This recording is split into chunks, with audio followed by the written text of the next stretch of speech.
Thank you to Yang-C350, whose comment on another video I made me think that I should talk a little bit more about how our Reserve and National Guard brothers and sisters should approach their disability claims. So the first thing to know is that all of the basic elements are the same. You still have to prove that you have a current disability. There must be some event, injury, or illness from your service, and you have to prove a causal connection between that event, injury, or illness and your current disability. And that last part is often called the nexus.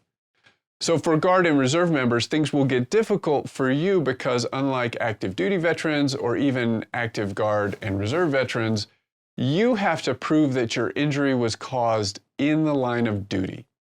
Now that means it had to have happened basically while you were at drill or annual training or at some school, and most likely traveling to and from one of those places. And there are probably other instances that qualify as well, but those are the basics.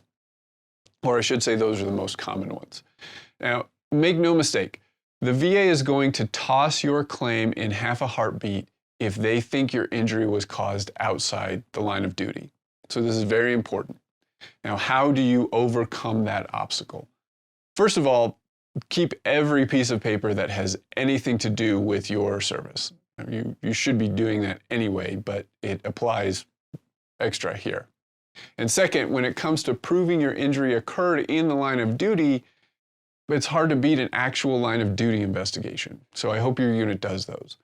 I also realize that you have no control over whether your unit does those. So beyond that, you can help prove something happened in the line of duty if you can start matching the dates on your medical records for an injury with dates on your orders or dates on your LES, awards, even a drill schedule is better than nothing. But basically look for documents created by someone other than you that put you at drill or annual training when you were injured.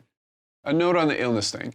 Under the law, there are only certain illnesses recognized as possibly being in the line of duty. Things like heart attack, cardiac arrest, those two aren't really the same thing, and stroke. But I think even if it's something else, if your illness is something else, if you can prove the illness was caused in the line of duty, then I believe you should push that claim. But be aware that if you do, you're going to be in for a long, difficult fight. So yeah, prepare for that. Some final notes: if you were called to federal active duty for something like a deployment to Iraq or Afghanistan, during that activation period, you don't have to prove the line of duty part.